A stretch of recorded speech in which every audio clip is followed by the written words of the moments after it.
सुप्रभात बच्चों। आज मैं आपके सामने आपकी आरोहो पुस्तक का पाठ नंबर बताइए कौन सा था हमारा? विदाई संभाषण पाठ नंबर 13 लेकर आपके सामने हूँ।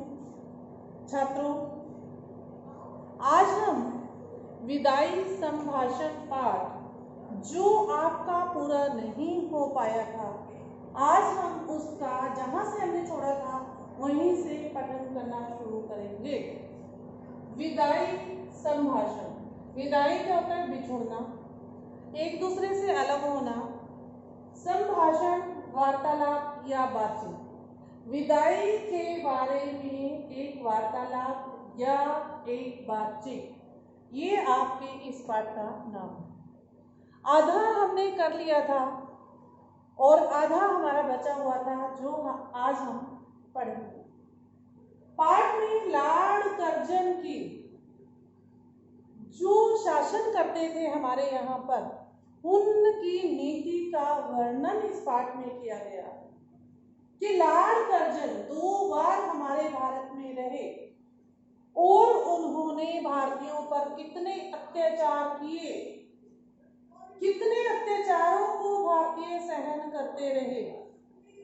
फिर भी वो क्या कह रहे हैं भारतीय, जब वो जा रहे हैं कि आप एक बार भारतीयों को अपना बना के तो देखते।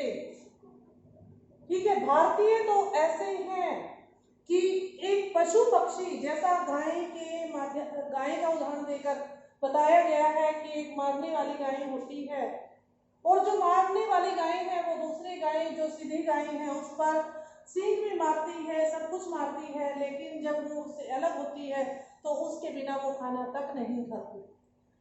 इसके माध्यम से उदाहरण दिए गए हैं कि एक भारतीय तो ऐसा है जो पशु पक्षी से भी इतना प्रेम करता है।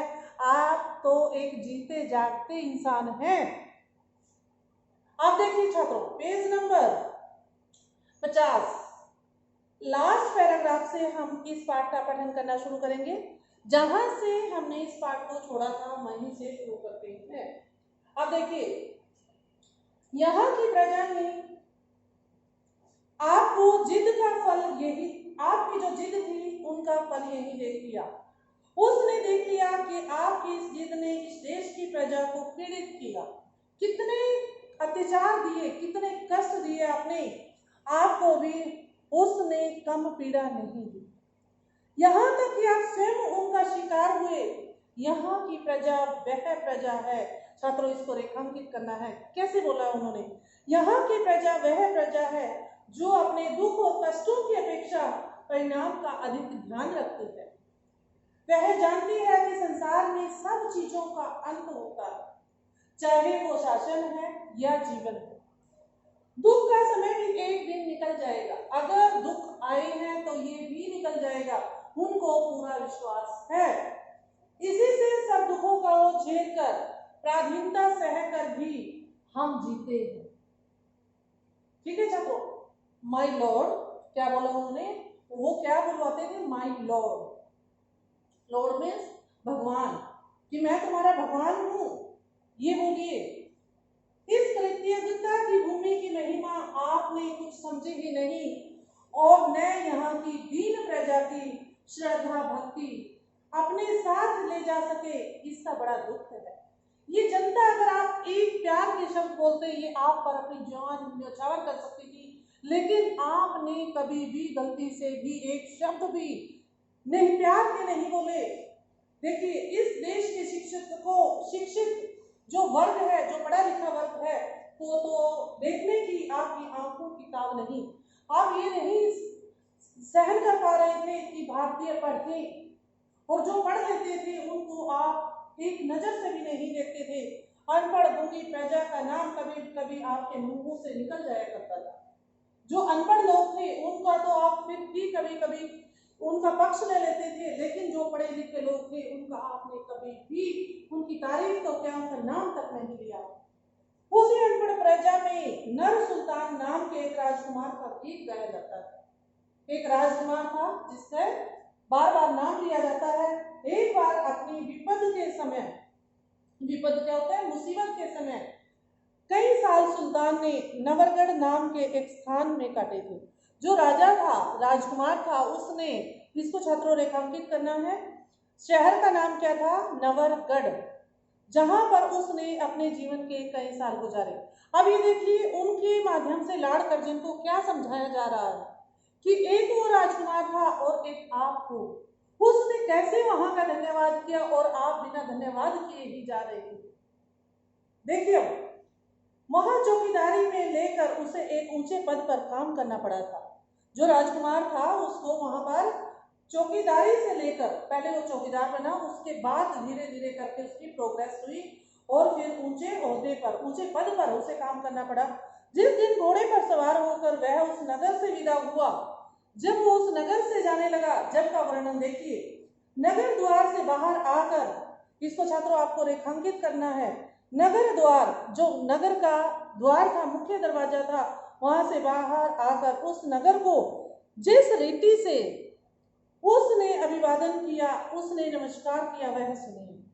ये सुनने लायक है छात्रों, देखिए सुनिए। उसने आंखों में आंसू भरकर कहा, उसकी आंखों में आंसू आ गए और क्या कहने लगता है, प्यारे नवरगढ़। वो जहां पर रह रहा था उसके बारे में उसने क्या कहा, प्यारे नवरगढ़, प्यारे मीन्स जिससे मैं प्यार करता हूं, वो नवरगढ़, मेरा परिणाम ले लो, मेरा नमस्कार ले लो। आज मैं तुमसे जुदा हो रहा हूं, तू मेरा अन्नदाता है, तूने ही मुझे अन्न दिया था। अपनी विपदा के दिन मैंने तुझ में ही यहीं रहकर काटे हैं, क्योंकि जब मैं मुसीबत में था और आप लोगों ने ही मुझे सहारा दिया था, यहीं का मैंने अन्न खाया है, इसलिए मैं आपका शुक्रगुजार हूं, मैं आपको प्रणाम कर रहा हूं। तेरे ऋण का बदला मैं गरीब सिपाही नहीं दे सकता, मैं तो एक गरीब हूं, मैं आपके भाई नवरगढ़।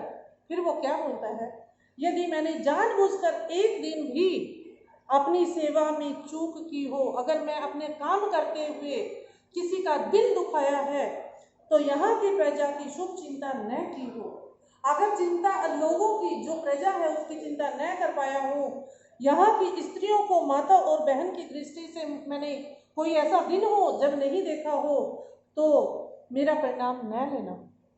अगर मैंने किसी का दिल दुखाया है, किसी माता या बहन की इज्जत नहीं की है, अगर मैंने कभी ऐसा किया है, तो मेरा परिणाम स्वीकार मत करना, ठीक है। नारी तो प्रसन्न होकर एक बार मेरा परिणाम ले और मुझे जाने की आज्ञा दे। अगर ऐसा किया नहीं है, अगर मैंने किसी का दिल नहीं दुखाया है, तो मुझे यहाँ से जाने की अनुमति दीजिए। माय लॉर्ड, जिस प्रजा में ऐसे राजकुमार का गीत गाया जाता है, उसके देश से क्या आप भी चलते समय कुछ संभाषण करेंगे कि कुछ बातचीत करना चाहेंगे उनके राजा के प्रति, जो इतना दानी कह सकते हैं, इतना आज्ञाकारी कह सकते हैं, या इतना प्रजा की देखभाल करने वाला कह सकते हैं, क्या आप कह सकेंगे कुछ, जाते हुए कुछ कह सकेंगे जैसा उस राजकुमार ने किया?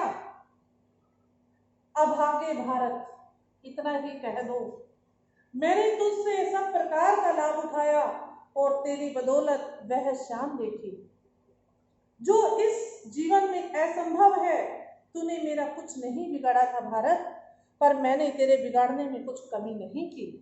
ये भारतवासी लॉर्ड कर्जन से बोल रहे हैं कि तुम इतना ही कह सकते हो, संसार के सबसे पुराने देश, जब तक मेरे हाथ में शक्ति थी, तेरी भलाई की इच्छा मेरे जी में नहीं थी, मैं तुम्हारा भला करना नहीं चाहता था। अब कुछ शक्ति नहीं है, अब तो क्योंकि मैं ये देश छोड़कर जा रहा हूँ, मेरे हाथ में वो पावर नहीं है जो तेरे लिए कुछ कर सकूं। मैं कुछ करना भी चाहूँ तो अब भी नहीं कर सकता, पर आशीर्वाद करता हूँ कि तू फिर उठे और अपने प्राचीन गौरव, जो आपका पुराना गौरव है, और यश को फिर से लाभ करे। कि हम तो आपसे यही चाहते हैं कि आप जाते जाते, कम से कम जाते जाते आप इतना तो बोलकर इस देश को जा सकते हो, मेरे बाद आने वाले तेरे गौरव को समझेंगे। अगर आप इतना भी कहते हो तो ये भारतवासी आपने जितने पिछले अत्याचार किए हैं उन सबको भूल जाएंगे और आपकी ये जो प्यारी सी एक बात है उसको याद रखेंगे। आप कह सकते हैं और यह देश आपकी पिछली सब बातें भूल जाएगा, पर इतनी उदारता माय लॉर्ड आप में नहीं है। आप अब जाते जाते भी ये शब्द नहीं कह सकते। जो नवरगढ़ के जो राजकुमार थे, सुल्तान जो नवरगढ़ में रहने वाले थे, उन्होंने तो इतना भी कह दिया कि मैंने आपका अन्न खाया है, मैंने सब कुछ खाया है, आपकी ही मिट्टी में मैं रहा हूं, मुझे आशीर्वाद दीजिए, मैं जा रहा हूं। लेकिन माय लॉर्ड आप तो इतना भी नहीं कह सकते। जहां पर आपने इतने वर्ष आप रहे, क्या भारतीयों की तसल्ली के लिए आप ये भी नहीं कहेंगे? नहीं कह सकते आप। ठीक है, तो ये जो पाठ था यहीं पर समापन होता है इस पाठ का।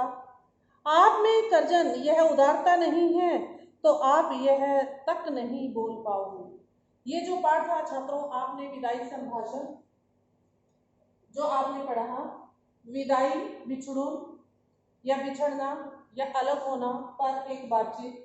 संभाषण क्या होता है बेटा, इनके भी मीनिंग याद कर लिया करो। संभाषण होता है वार्तालाप या बातचीत।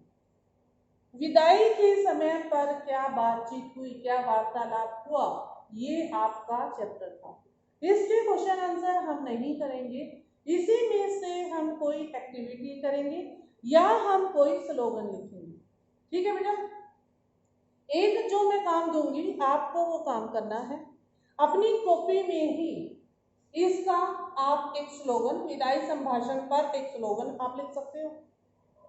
ठीक है, या आप एक भाषण तैयार कर सकते हो जो आपको करना है। ठीक है, इतना ही आपको करना है। अगला जो हमारी क्लास होगी उसमें फिर आपसे मुलाकात होगी। तब तक के लिए आप ये पाठ को दोबारा से पढ़ना है। ठीक है छात्रों, और दोबारा पढ़कर और जो मैंने आपको बोला है ये आपकी एक्टिविटी ही लगा लो बेटा। एक्टिविटी समझ के ही आपको इसको करना है और अच्छे सुंदर लेख में आप लिखोगे और जैसे ही आपका काम पूरा होता है आप पिक लेके बेटा मेरे पास भेजोगे।